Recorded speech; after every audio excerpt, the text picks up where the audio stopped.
even if you get higher education, almost no major can actually prepare you to today's job market. And workplaces, those are the places that kind of, give you the skills and teach you the hands-on.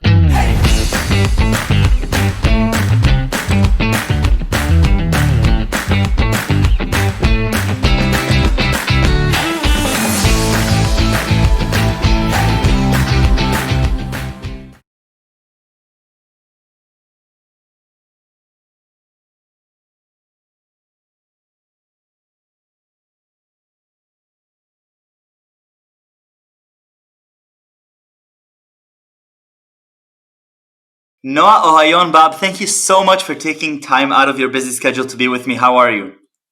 Great. I'm really happy and excited to join you on this session today.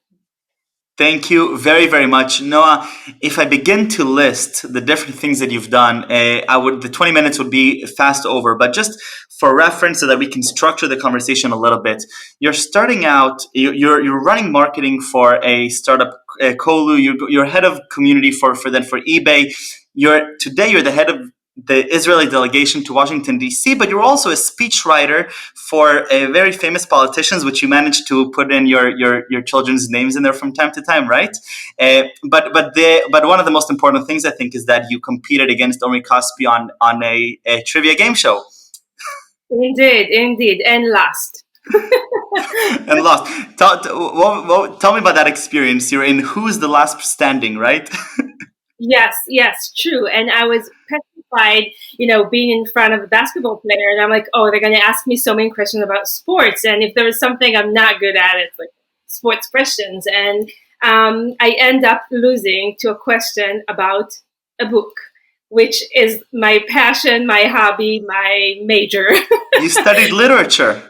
Yes, that is very true. I would say it's not a very good one. It's not a very good book, the one that I missed. So I'm kind of okay with losing on that one. But I love it.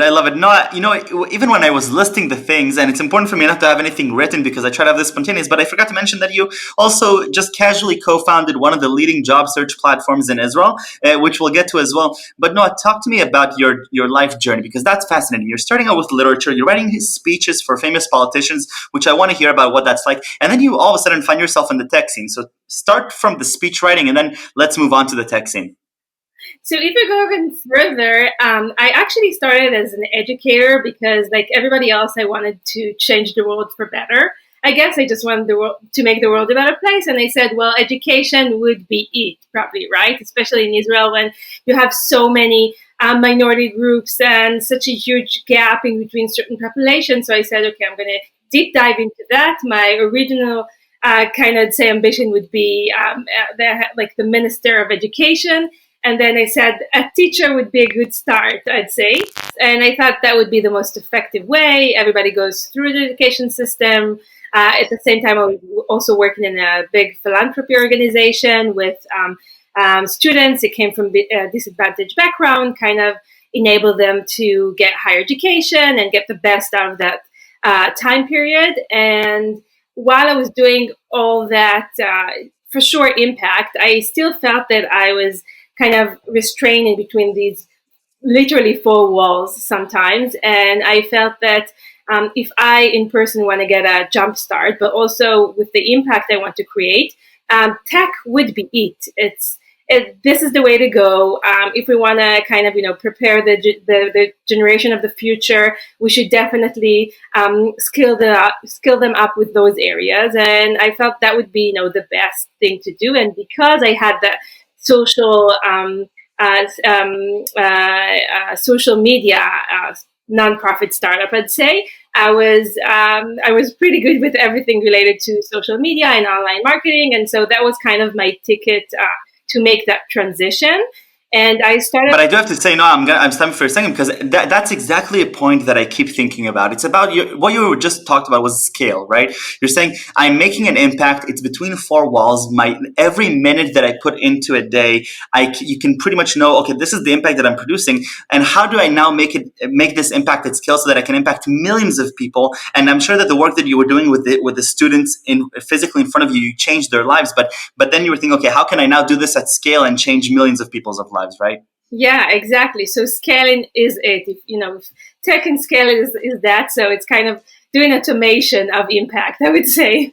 And so that kind of, that's how I made the transition into tech. It's obviously this can be a whole conversation to itself because I know many people have that kind of ambition to do that transition to both ways. By the way, Right. I get a lot of calls from people who want to do Sure. it the other way around, and also there's a language. It's not just a language translating your resume from, let's say, Hebrew to English. It's translating your resume from English to tech or whatever language it is. And each kind of sector has its own lingo and kind of inner wall. Oh, we And saw a classic with our Minister of Technology moving from VC to the public sector. But you're right, the transition is both ways. But yeah, sorry, I keep interrupting you. Go ahead. no, that's it. I told you I want to hear more about you than speak about myself. No, no, We'll no. do it the other way around this time. And yeah, so I started off in tech in a fintech startup, which was completely kind of out of my comfort zone. And I do give a huge kudos to this startup that saw the potential in me, and it was kind of a smart move also from my end to give an opportunity to an early stage startup, because this is also kind of a tip for people who's seeking to do that transition. And it was the best school I could think of. Working in a startup, especially in Israel, it's like 30 hours a day, or I don't know, 36 hours a day instead of 24. You learn so much, and it was literally the best school. And I do believe that employers and also companies are the schools of today. If we mentioned education and so on, so even if you get higher education, almost no major can actually prepare you to today's job market. And workplaces, those are the places that kind of give you the skills and teach you the hands-on work. So yeah, so that was kind of the first step. And all along I kept on having my job search platform, which I co-founded with a friend named Dana. And yeah, which also kind of made it very loud and clear, because I was talking to job seekers, to thousands and tens of thousands and even more of job seekers, but at the same time to employers. And I could see very clearly kind of this gap in between, you write your resume, hope for the best, do whatever you can to put yourself into words, and then you send them out and hope that someone gets them. But we all know that even if they get them, they get a chance to read so few of them. So that's kind of definitely a market disruption I care a lot about. And No, I and definitely obviously I have to say that you're being very humble by just saying that you co-founded this platform. This is one of the most popular platforms in Israel for job searching, with I believe hundreds of thousands of visitors per month, and tens of thousands of active engagements. And we're talking about here, people's lives, people's livelihoods. This is not just another product. This is literally finding people jobs. For some people, it's to get food on the table. For others, it's for different fulfillments. So that's incredible. Not You move from Kolu to eBay, and you're talking now. You're about community and you're about engagement. What does that mean to you? So yeah, and first of all, thank you for putting that in such good wording, because people keep on asking. I've been doing it for over than 10 years, and we have a group of 7 volunteer, and people are well, like, why are you doing it? We do it voluntarily. We're not for this. Amazing. We're not getting paid. And when people ask me, like, do you not feel, in Hebrew there's a special word for it, fryer, which means, Yeah. do you not feel like you're able to get so much money out of this? And I want to make sure I keep it free for both sides, so organization would be more than happy to send us as many as possible, as many jobs as possible, especially during COVID. Yeah. And at the same time, we're going to keep it free for those who are job seeking, and we all know that can be the toughest time out of someone's lives. Yeah. So if you're Impact asking at scale.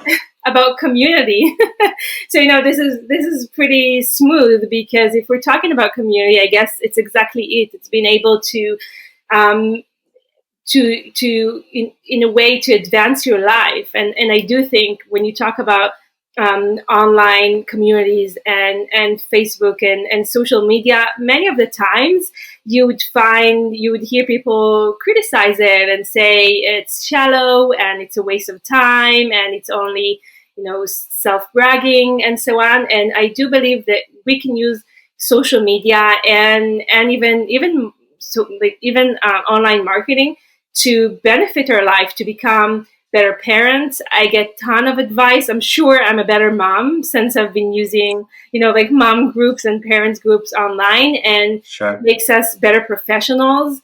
And honestly, it's just like I do believe this is the way to go. And if you talk about companies and tech companies, I think for everyone it is very clear that all days marketing, the one that you think of a slogan, of a catchphrase, you think of the best image, it's just not enough. None of us is going to make Not the enough. decision of what cell phone to buy because they have Gal Gadot for it, which I love. Yeah, I don't want to.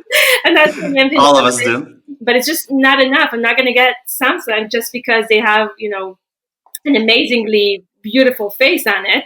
I'm going to do it because I'm going to find this blog or just a friend or a Facebook group that I appreciate, and I'm going to search and I'm going to see some reviews and make up my mind based on that more than anything else. And this goes for honestly almost everything you do if you think about it.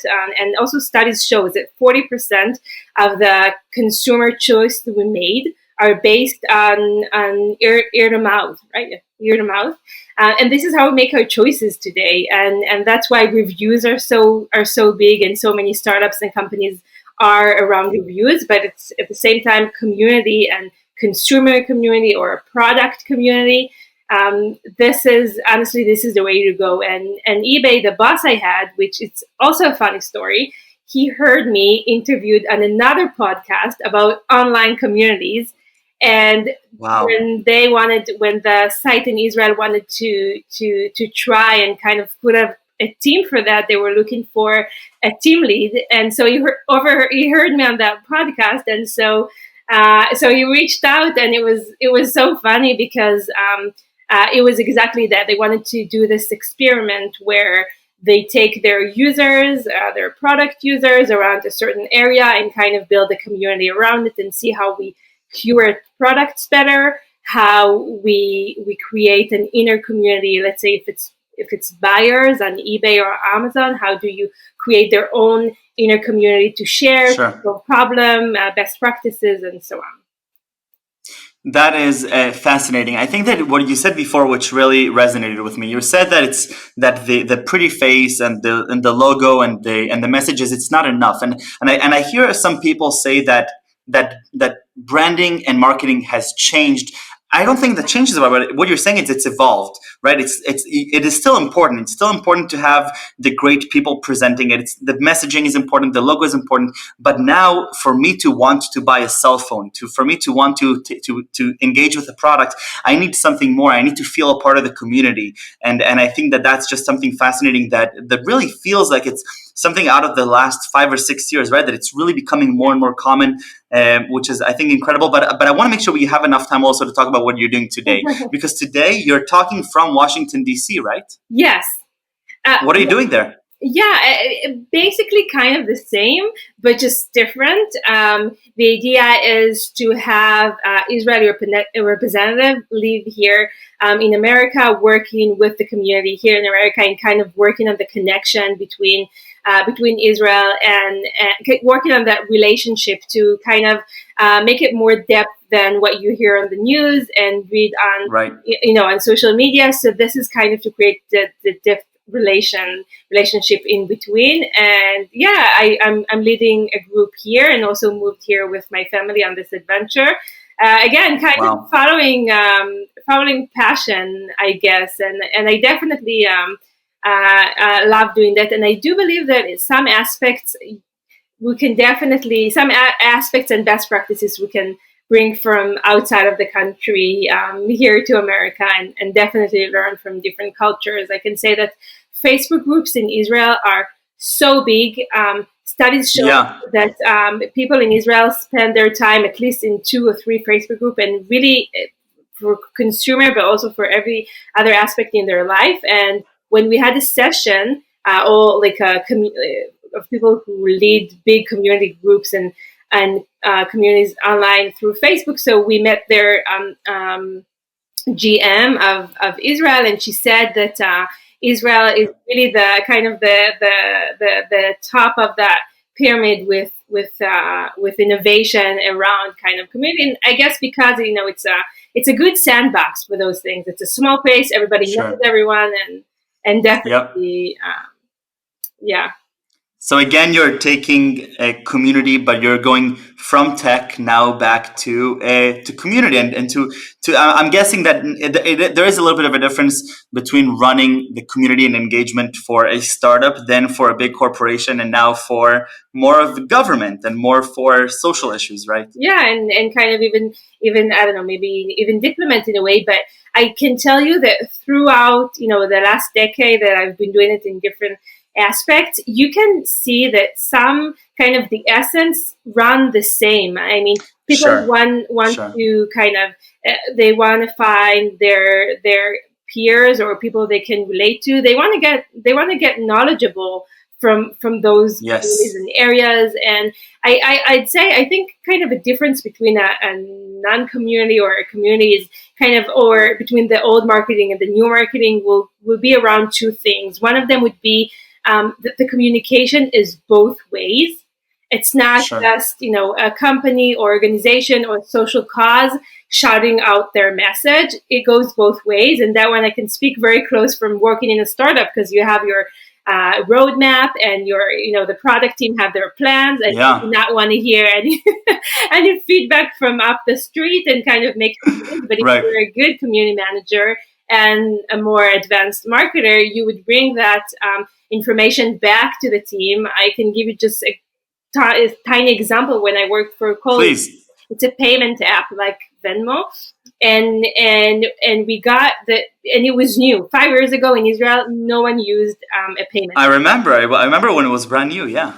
So thank you. You probably got tons of emails from me, not from Kolu. It was me, and so no one used it, and we had to kind of educate the market. And so we asked people, why don't you feel confident?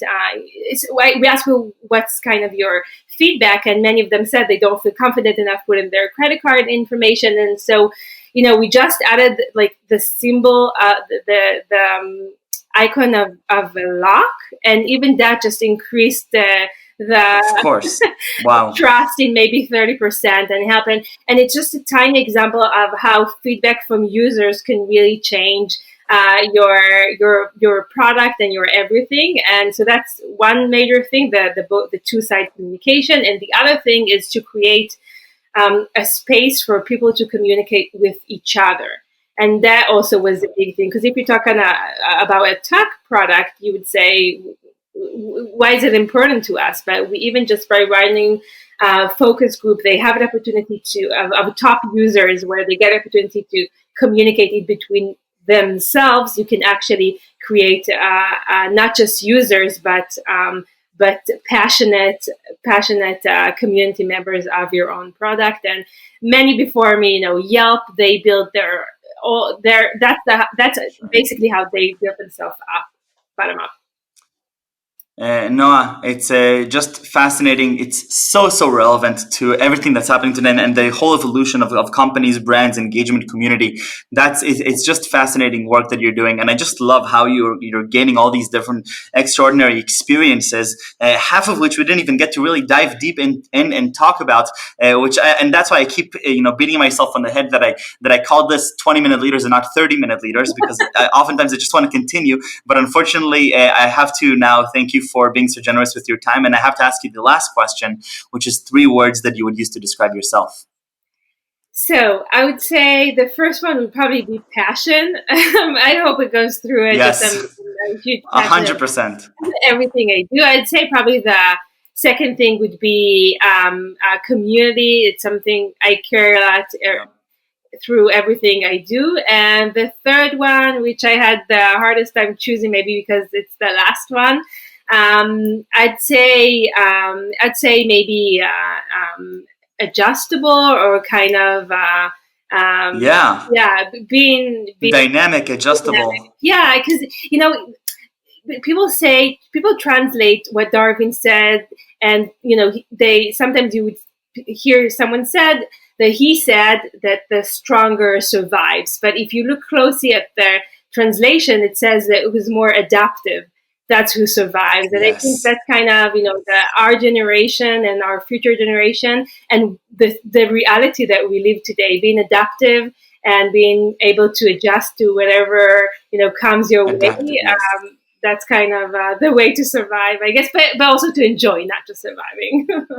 Yeah. Noah, toda rabba. Thank you so much. This was just wonderful. Thank you for all the incredible work that you're doing, whether it's helping thousands of people find jobs or helping spread the message of Israel in a better light and in a more correct light with actual deep meaning and not just headlines from either sides. I'm just looking forward to continue learning from you from all your journey and continue maintaining this relationship. So thank you very much. Same here. Thank you so much.